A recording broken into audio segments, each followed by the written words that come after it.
Mike Adams. We've been threatened with lawsuits, and they just scream and pout and whine. The Health Ranger Report. They're going to poison the public with their products? I'm going to expose them, and I'm not going to back down. It's time for the Health Ranger Report. The Health Ranger Report. And now from naturalnews.com, here's Mike Adams. Feedback is already starting to roll in from my forensic acoustics analysis video of the Las Vegas shooting, which identifies the existence of and the range of a second shooter. And I got to tell you, it's fascinating. People are truly intrigued by this. They had no idea that you could extract range information from an analysis of the acoustics of gunfire. And in that video, if you haven't seen it yet, you got to see this video. It's already starting to go viral across the independent media. It's on naturalnews.com. It's also on shootings.news. It might be easier to find it there, shootings.news.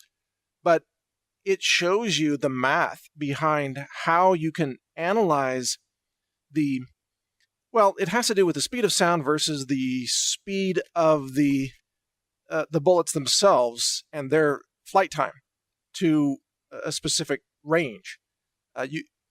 Bullets fly a lot faster than the speed of sound when you're talking about rifle bullets. 223 Remington in particular. So anyway, you can use that difference and you can analyze the frequency spectra of the sounds of rifle rounds hitting the pavement versus the report from the rifle barrel. And you can analyze the gap between those two and use that to extrapolate the range of the shooter from your present position. And it's just basic straight science, frankly. It's not anything that complicated, but people are amazed that you can do this. It's like no one's ever heard of this so far. Soldiers have known this for a long time. Like veteran soldiers, guys who have spent a lot of time on the battlefield, they get a sense. They know what suppressing fire sounds like. They know kind of what gunfire from different ranges sounds like. Especially if you've been under fire, you learn pretty quickly what it sounds like. You can tell the difference between distant rifle reports versus shrapnel 10 feet away. There's a big difference. And I'm not saying that I've ever been shot at like that, thank goodness, but you can hear this in the videos taken from Las Vegas and the Mandalay Bay shooting. It's all there.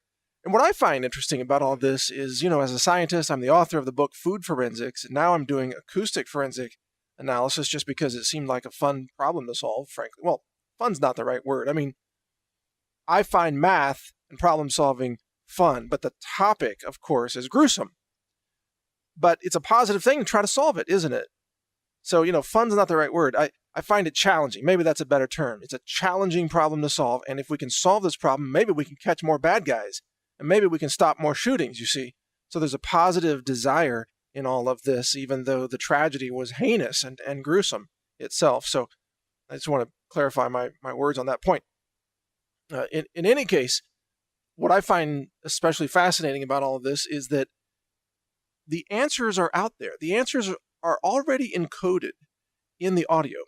In fact, there's enough information from just the stuff posted on YouTube right now to pinpoint the location of the second shooter. And I even detailed how exactly the FBI can do that. All they need to do is map out the exact locations from which the videos were recorded, then do the spectral lag time analysis that I described in my video to get the lag time for each of those videos, and then draw circles at the radius according to the lag time chart for the distance according to lag times.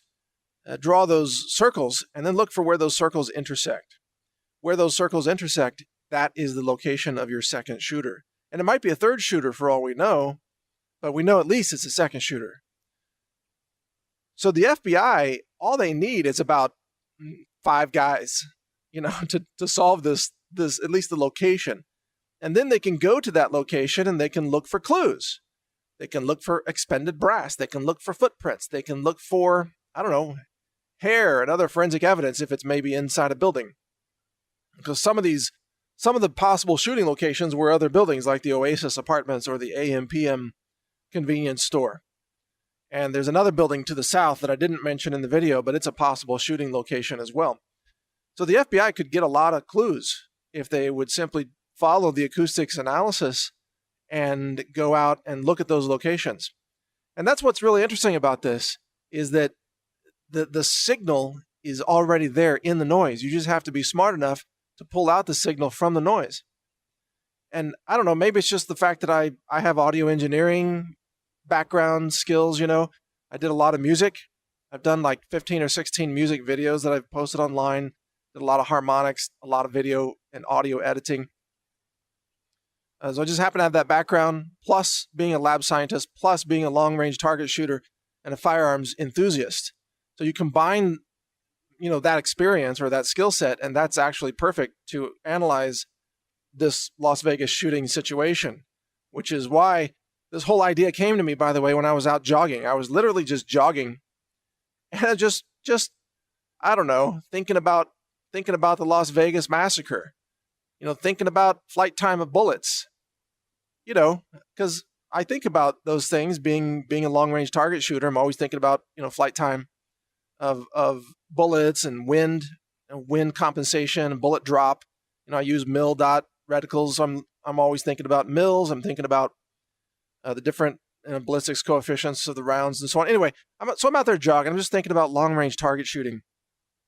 And I use jogging time to solve a lot of mental, complex problems, or maybe work equations or brainstorm solutions in my head, because what else are you going to do? You're jogging, So I'm jogging along and I'm just thinking about problems. I'm solving problems. Sometimes I'm thinking about lab problems. Sometimes I'm like, oh yeah, I should use that analysis method on the mass spec system. But a lot of solutions come to me when I'm exercising. So anyway, I was just out jogging and it just hit me. It was like, wait a second, we got to look at bullet flight time here and a spectral analysis of the acoustics, because we have all this evidence of people who recorded audio and video from the point of impact. That is an incredible forensic asset. That's evidence. And guess what? It's all posted on YouTube. So you don't even have to go to the FBI and get this evidence. It's all public. It's already out there. So I just started downloading YouTube videos and converting them to audio, load up the audio in the wave editor. I happen to use sonar from Cakewalk. So I was using sonar and just looking at just start timing the bullet hits and timing the rifle reports, and just started taking notes, doing the math, built a spreadsheet, looked up the speed of sound and the humidity of Vegas and so on, and looked up the ballistics coefficient chart and flight time chart and so on, velocity chart for the 223 Remington rounds, and it all came together. So it's really a pretty straightforward problem-solving scenario. And I'm just astonished that never in the media do you hear anybody talking about forensic acoustic analysis. I've never even heard that term before. I just came up with it to describe as best I could what I'm doing. I mean, I guess it's called forensic acoustic analysis, but for all I know, maybe the FBI calls it acoustic forensic analysis or something, or acoustorensic, or I have no idea. I've never heard the term before. It just seemed like a good description. So that's what I'm using. And it's been going very well. Have a lot of positive feedback, and maybe this can help get to the actual shooters. Maybe this can get more evidence for the FBI or Clark County Sheriff's Department. Maybe, this can help get to the bottom of all of this, which would be fantastic. If I could contribute to helping solve this crime in some way, that would just be absolutely ideal. I mean, that would be something I'd be honored to be able to contribute to solving this problem. In any case, you can check out that video if you haven't seen it already. It's at shootings.news. And my main website is naturalnews.com. My name is Mike Adams, the Health Ranger. Thanks for listening. Don't miss this video. You've got to check it out. Again, you'll find it at shootings.news. Take care. Learn more at healthrangerreport.com.